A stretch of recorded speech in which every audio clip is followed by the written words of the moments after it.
Welcome to the deep dive. Today we're digging into some really interesting source material about the Beatles. That's right. Specifically, their arrival in the U.S. back in '64. A huge moment. Huge. And we're looking at this one, well, kind of fascinating contradiction. The song Till There Was You. Yeah, it seems almost out of place, doesn't it? But our sources suggest it was much more than just a cover tune they liked. They frame it as almost a piece of diplomatic strategy. Exactly. So our mission today, for you listening, is to really unpack that. How this one song wasn't just music, but maybe a key strategic move. A move to win over, well, basically everyone, right? The kids and the parents. That's the idea. How this track might have been crucial for them actually, conquering America, not just visiting. Because when you think about that first wave, that U.S. image, it's the mop-tops, the boots, the screaming crowds. Yeah, that raucous energy, as the sources put it. Driving rhythms, pure excitement. And then bam, right there on the Meet the Beatles album, the U.S. version, you get this gentle acoustic number, Till There Was You. It is jarring. And that's the core paradox we're exploring.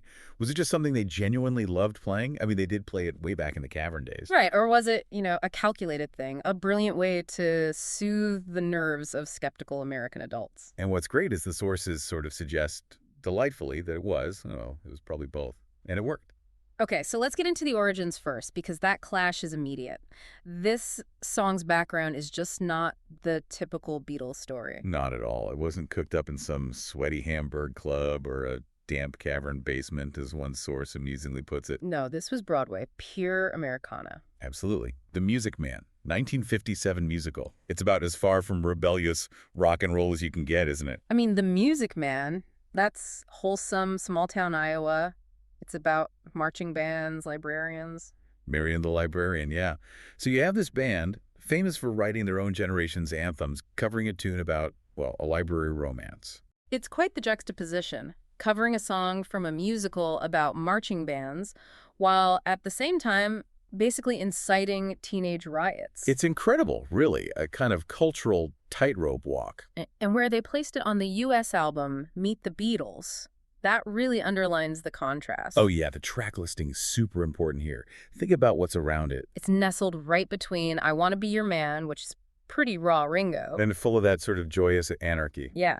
And then Hold Me Tight, another real high-energy rocker. So this acoustic, almost refined piece just lands in the middle. It kind of forces you, especially if you were maybe an adult back then, thinking, what is this noise, to just stop. It made me think, okay, wait a second, there's something else going on here. Depth, maybe? Discipline? Range, definitely. Yeah. It showed they weren't just one thing. Which leads us right into this idea of strategic purpose. The sources are pretty clear that the band, or at least their management, saw this song as serving a specific function in '64. Mm-hmm. A diplomatic purpose. That's a great way to put it. Like, if I want to hold your hand, kick the door down for the teenagers. Which it absolutely did. Till There Was You was maybe the spoonful of sugar, to help the parents accept this whole Beatlemania thing. Because the teens were already sold. Completely. Yes. But for this to be a real phenomenon, not just a fad, you needed the parents to at least tolerate it, right? Exactly. You couldn't have the entire older generation just dismissing them outright. This song was aimed right at them, the ones worried about the hair and the noise. It's like an auditory olive branch. And the specific musical choices really back that up, according to the sources. They do. It signaled musicianship in a way the rockers didn't necessarily. Like the introduction, it's acoustic, yeah, but almost classical sounding. It has that feel. Okay. And crucially, George Harrison uses a nylon string guitar. That's not his usual electric Gretsch sound at all. Right. That's a subtle thing, but it makes a difference. Nylon strings just sound softer, more traditional. Think like parlor music, not rock club. It immediately signals a different kind of skill set. They could handle something delicate. And then there's a time signature. That's another clever bit. Yeah, most of their hits were straight 44 rock beats. Driving, simple. But Till There Was You is in 34 time. It's a waltz. The waltz, that's, ballroom stuff.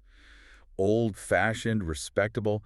It told anyone listening who knew music theory or just grew up with that music that these guys actually understood traditional structures.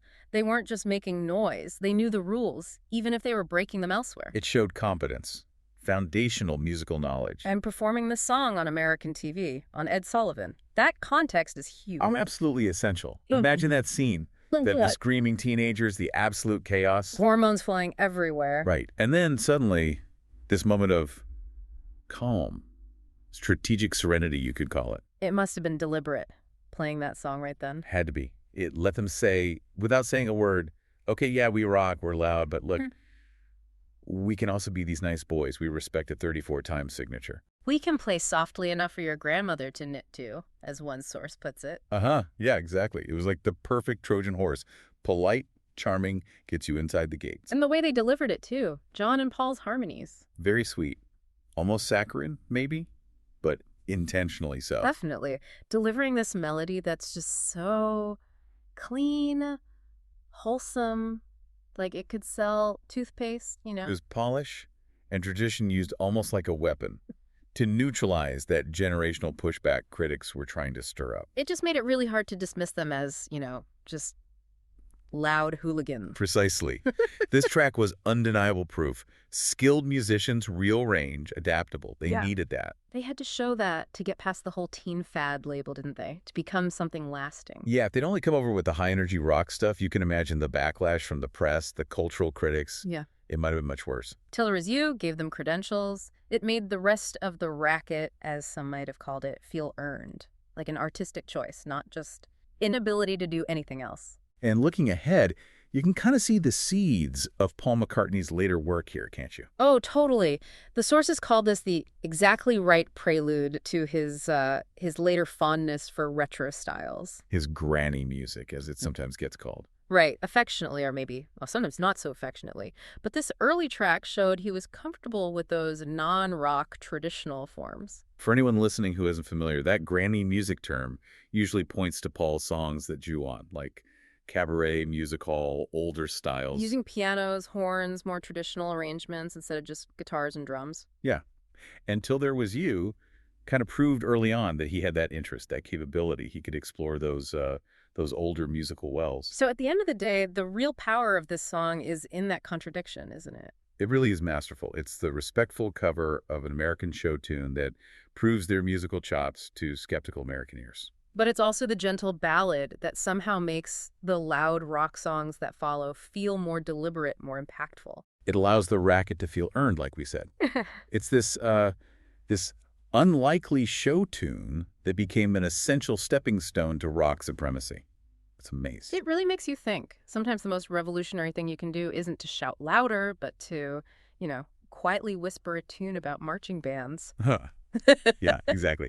It nailed that two-pronged attack perfectly. Captured the kids with the energy, captured the parents, or at least neutralized them with the polish and tradition. So Smart. total audience conquest, achieved through really clever song choice and performance. So for you listening, the big takeaway here is probably about context, right? How something that looks out of place might actually be the key piece. Absolutely.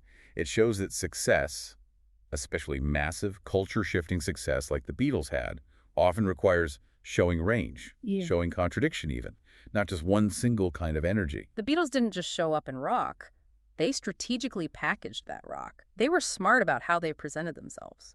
They made it almost impossible for the establishment not to accept them, eventually. So maybe a final thought for you to mull over. Think about other legendary artists. Are there other outlier tracks in their catalogs? Yeah. Look for those moments. What song seemed maybe a bit too quiet, a bit too traditional, a too demure? Could that seemingly gentle track have actually been the most strategic move they made? The key that unlocked the mainstream? What moment of quiet tradition paved the way for a revolutionary sound? It's worth thinking about. Definitely. Keep digging, keep listening, and keep challenging what you think you know.